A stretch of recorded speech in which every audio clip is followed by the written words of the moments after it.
नमस्कार, स्वागत है आपका उत्तराखंड खबरनामा न्यूज़ में। रूस ने अब यूक्रेन के ऊपर हमले और भी तेज़ कर दिए हैं। वहीं ऐसे में भारत सरकार ने मेडिकल की पढ़ाई करने वाले छात्र छात्राओं के अलावा विभिन्न कार्य क्षेत्रों में यूक्रेन में बसे भारतीयों को निकालने का कार्य युद्ध स्तर पर तेज़ कर दिया है। इसी के तहत उत्तराखंड के काशीपुर की कदिम्बिनी मिश्रा के सकुशल वापस लौटने के बाद गुरुवार को देर शाम अहमद शम्स और उनकी बहन मरियम भी सकुशल काशीपुर पहुंच गए। इस दौरान उत्तराखंड खबरनामा न्यूज़ के रिपोर्टर सुनील शर्मा से खास बातचीत में उन्होंने वहां के हालातों के बारे में विस्तार से बताया। आपको बता दें कि सप्ताह भर से रूस और यूक्रेन के मध्य छिड़े युद्ध के बीच काफ़ी संख्या में भारतीय नागरिक फंस गए थे, जिनमें उत्तराखंड के काशीपुर के 8 छात्र छात्राओं समेत कुल 9 लोग शामिल थे, जिन्हें की सकुशल वापस लाने की प्रक्रिया के तहत भारत सरकार के प्रयासों के चलते बीते रोज काशीपुर की कदिम्बिनी मिश्रा सकुशल अपने परिवार के बीच पहुंची। वहीं बीती शाम इंडियन एयरफोर्स के जहाज़ के जरिए यूक्रेन के पड़ोसी मुल्क हंगरी से चलकर सुबह 5 बजे गाजियाबाद के हिंडन एयरबेस पहुंचे। काशीपुर के शम्सुल आरिफ उर्फ गुड्डू आरती का बेटा अहमद शम्स और बेटी मरियम अंसारी को लेने उनके माता पिता स्वयं पहुंचे थे। इस दौरान मरियम अंसारी ने यूक्रेन में भारतीय दूतावास के साथ साथ भारत की सरकार तथा देश के प्रधानमंत्री नरेंद्र मोदी के द्वारा यूक्रेन में फंसे भारत के नागरिकों को निकालने की कोशिश की तारीफ की।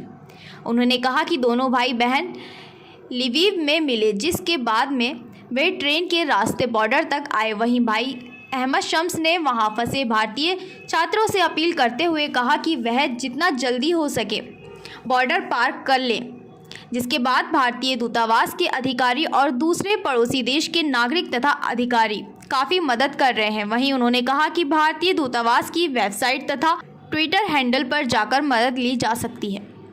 मैं वेनेत्सिया नेशनल यूनिवर्सिटी की स्टूडेंट हूँ यूक्रेन में, और जब अटैक स्टार्ट हुए तो सारी ट्रांसपोर्ट सर्विसेज अवेलेबल नहीं थी।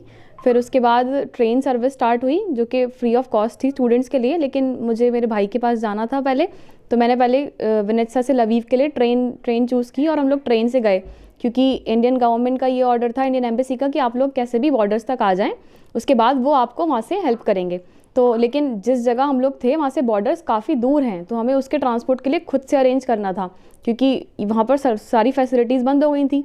तो हम लोग लवीव बाय ट्रेन आए, हम दोनों साथ में फिर लवीव से ट्रैवल कर रहे हैं, और उसके बाद हम लवीव से बॉर्डर आए, उज़गुरुद बॉर्डर बाय ट्रेन, फिर हंगरी बॉर्डर गए, फिर वहाँ पर भी मतलब सर्विस अवेलेबल नहीं थी, तो हम लोग फिर स्लोवाकिया बॉर्डर आए। फिर स्लोवाकिया बॉर्डर से हमने बाय ट्रेन हंगरी गए, बुदापेस्ट, एंड देन हंगरी से वहाँ से हमें इंडियन एम्बेसी ने यहाँ तक घर तक आने तक बहुत हेल्प की। इंडियन गवर्नमेंट ने और हमारी जो पीएम है मिस्टर नरेंद्र मोदी जी, उन्होंने हमारी बहुत हेल्प की। हंगरी पहुँचने के बाद से घर तक जो आए हैं हम, उसमें पूरी हेल्प इंडियन एम्बेसी ने की है, और उससे पहले तक हम लोग खुद अपनी यूनिवर्सिटी से पूरा वहाँ तक खुद आए हैं। हालात हमारे यहाँ अटैक 25 फरवरी को स्टार्ट हो गया था, तो हम लोगों को वहाँ से निकलने की सजेशन दिया गया था। तो हम लोगों को सजेशन दिए गए थे कि जब अटैक हो तो वहाँ पे कीव में सायरन्स वेलिंग करेंगे। सायरन्स वेलिंग करने के बाद सब लोगों को नीचे बंकर्स में जाना है। तो जैसे भी सायरन्स वेलिंग होते थे, हम सब लोग अपना सामान लेके बंकर्स में चले जाते थे। बट जब अटैक की स्थिति ज़्यादा बढ़ने लगी तो हमारे ही सामने वाली बिल्डिंग के पास में बिल्कुल एक बॉम्ब ब्लास्ट हुआ। तो उसके बाद हम लोग ज़्यादा ही डर गए थे।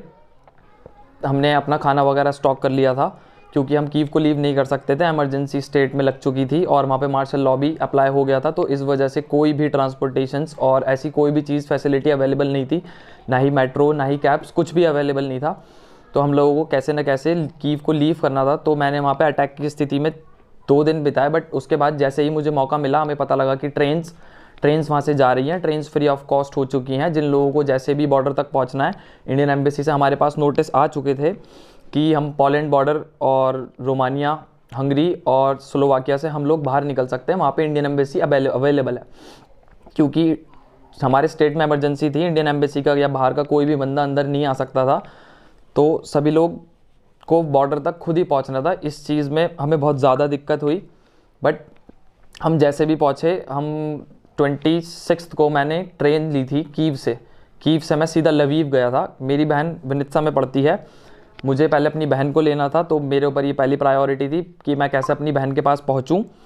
तो मैं सीधा ट्रेन लेके लवीव पहुंचा। लवीव पहुंचने के लिए भी उस ट्रेन में हमें बहुत ज़्यादा स्ट्रगल करना पड़ा, क्योंकि सारे सिटीजन्स जो थे और जितने भी बाहर के माइग्रेंट्स और इमिग्रेंट्स जितने भी लोग यूक्रेन में पढ़ते हैं, सबको यही वो दिया गया था कि सब लोग लीव करें। कैसे तो सब लोग बहुत ज़्यादा डर गए थे, बहुत ज़्यादा भीड़ हो गई थी। वहाँ पर फंसे उन लोगों के लिए मतलब किस तरह का संदेश देना चाहेंगे उनका और उनके परिवार के लिए?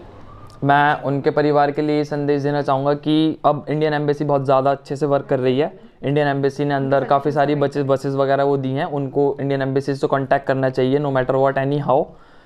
और सब लोगों को बंकर्स में रहने के लिए कहा गया है फ़िलहाल, बट वो जैसे भी करें जल्दी से जल्दी उस जगह को लीव करें और बाहर आएँ, बॉर्डर्स तक पहुँचें, बाकी आपको इंडियन एम्बेसी इंडिया ले आएगी। काशीपुर से उत्तराखंड खबरनामा न्यूज़ की रिपोर्ट।